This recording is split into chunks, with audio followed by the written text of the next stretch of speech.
Welcome to the Nitty Gritty of Real Estate podcast. Today we are talking about the Great Normalization in real estate.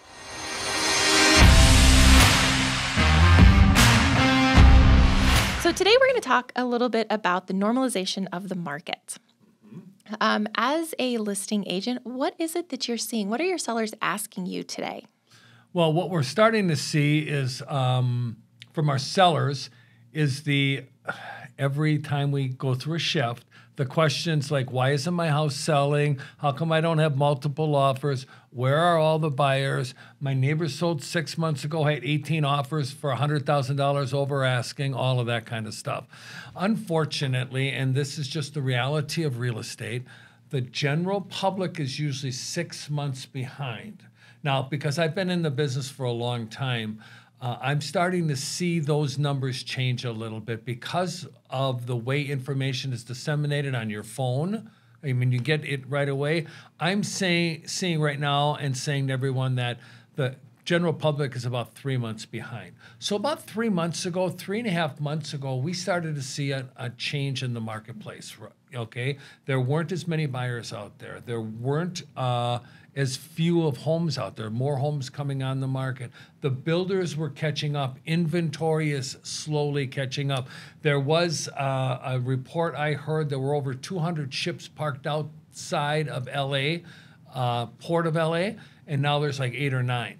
So we're getting the supply chains are going down.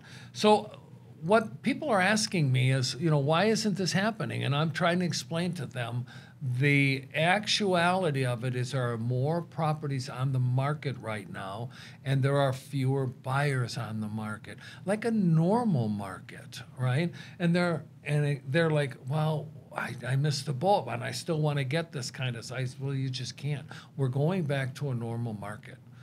They're asking me questions like, well, I heard I can have them waive their home inspection and their appraisal. At one time you could, but not anymore. Now the buyers are in a little bit better position right now. And we all know why. Interest rates are going up. We're filming this podcast right after the Fed raised the interest rate again, another 75 basis points. So currently right now, rates are at about 6.39%. for a relatively good credit score for somebody. Obviously, interest rates change depending on your credibility, and we're explaining that to the sellers. We're also telling the sellers when they ask why they're not having so many people come into their house, is that there's just not the desire to pay that high a price for a home. So everybody's waiting. They're kind of sitting still. I've had several conversations with couples and individuals who are saying, with all these interest rate rises, I think we're just going to wait. Okay? Wait to sell? Wait to sell. Okay. Wait to buy. Those are some of the questions we're getting asked, and I'm trying to answer them like I answered you, with facts. Right. So it sounds like, as opposed to that market where it was, chase the houses, sellers just had offers coming in.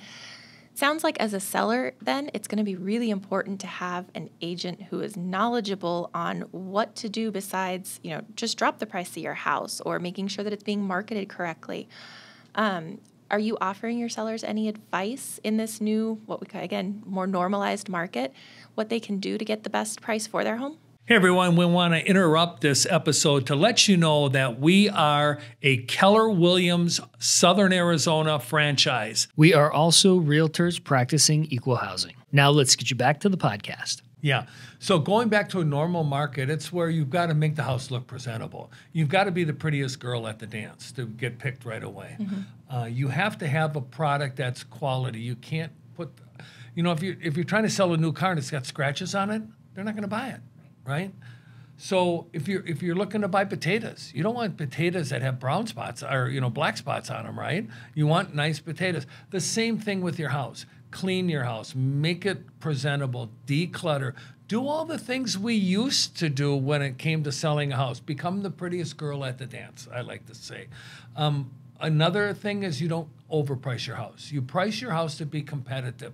And quite honestly, you want to be a little bit more aggressive on your pricing now too, so that you get those people that look at your house and say, hey, okay, this compared to all these overpriced listings, this house is a value.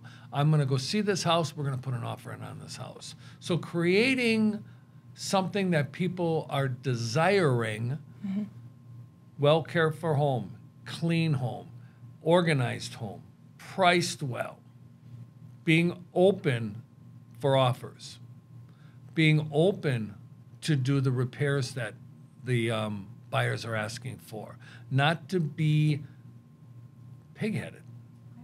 So sellers aren't going to have to feel like they, have to do a laundry list of repairs, but they need to be open-minded enough to have, reasonable repairs. Most buyers are going to ask for this. And some of those things, at least I find sometimes, sellers get a little upset or offended, and it's not that they didn't do a good job taking care of their house, or it just can sometimes be something that we didn't see and we need to address. Yeah, and sometimes it is they didn't take care of their house. Well, that's true too. I like to be honest. This is the nitty gritty, right? That's true. And there are a lot of people that really don't take care of their property, and they expect to sell their property. Like the gentleman who was selling his house, took care of his house, did all the painting, did all the scraping, did all the weed spraying, did all the weeding, did all the planting, kept the carpets clean, scrubbed the floors, wiped things up, took care of it where the kids weren't running through the house with machetes and chopping up, the baseboards. That person should, because they took the time, money, and effort to keep a well-maintained house, should be rewarded. The other person that didn't care, didn't change the air filters, didn't fix the faucets when they leaked, didn't scrub the tubs when they were supposed to, do all of that, why do they deserve to get the same amount of money? That's true. Yeah. In a normal market, that's what happens. That is true. Okay, people look at how you take care of your property. And then it sounds like it's, a good time actually to be a buyer.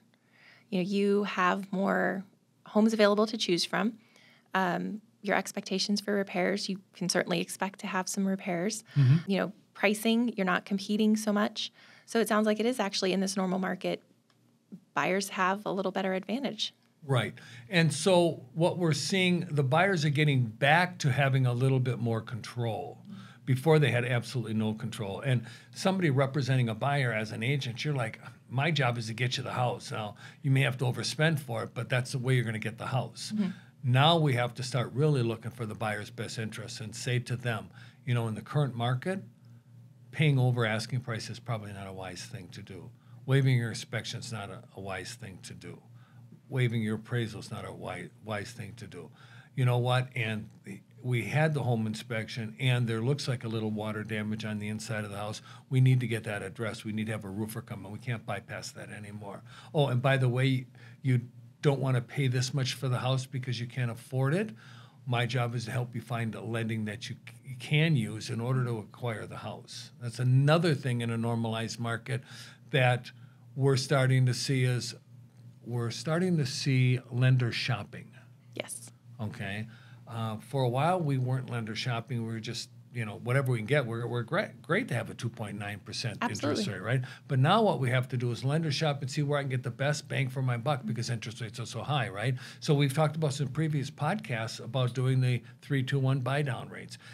Explaining to the seller, hey, you might need to contribute in closing costs to help the buyer push down their interest rates so they can afford to buy your house. Now, you may not like that, but if we have the house priced at a price that'll cost it to sell, and we have a buyer that would love to buy your house, but they can't afford the house, but if we could get the interest rate down 0.5 point, they could afford to buy your house, would you be willing to contribute, $8,000 towards the purchase of your home? Well, and I think we talked about this just the other week in a meeting that sometimes for a seller, that little bit of contribution towards buying down the rate is a much bigger impact. In fact, oftentimes it's a much bigger impact for those buyers. So again, that's where reducing the price. Then reducing the price, yes. right? Yeah. So again, that's where having an agent like you comes into play. That the ins and outs of that and different ways to do things that benefits both sides. It's interesting, Joe. Like I said, we're at that 6.39% rate right now, currently today when I checked in the market. And I've been around a long time, okay? And, over the last 20 years, the average interest rate has bounced somewhere between 6 and 7%. So that's exactly where we are. We are just in a normal market with the interest rates. But we've been kind of spoiled the last 3 or 4 years because of the COVID, because of the economic conditions within our country. don't be afraid of coming back to a normal market. Right. Okay. And it works really well for both sides of the, if you think about it, it doesn't seem like it, but it's really a win-win for both sides. It wasn't a win-win for both sides the last 2 years. It was a win for the sellers and, you know, Katie barred the door for the buyers, right? Right. I like it where both sides can win or feel like they haven't lost. Right. Both sides. That might be a better way of saying it. I think it's bringing back the feeling of give and take for both sides, whereas before it was just the sellers can take, and the buyers just have to accept. Give. Yeah. And now it is a much more like there is more negotiation and back and forth and coming to that win-win situation. Yeah, and I think the sellers are realizing there's more inventory on the market right now. Okay, there's been less showing activity, like 16.5% less showing activity, and there's like 28% of more inventory on the market. So that's a big stratification of less people looking and more houses to look at. So again, telling the sellers, Mr. and Mrs. Seller, you have a great house, you've taken care of it, you should get top dollar, and this is the top dollar in today's market. Absolutely. All right. Well, thanks for taking the time today to explain all this to us and catch us up on what's going on here currently in Tucson. Thank you for listening and watching the Nitty Gritty of Real Estate podcast here with the Tom J. Krieger team of Keller Williams, Southern Arizona. If you are interested in buying a home, selling a home, or even investing in real estate, we have 5,000 agents across the country that we can connect you to. If you need any free resources, feel free to check out our website at www.thetjkteam.com. We hope you have a great day.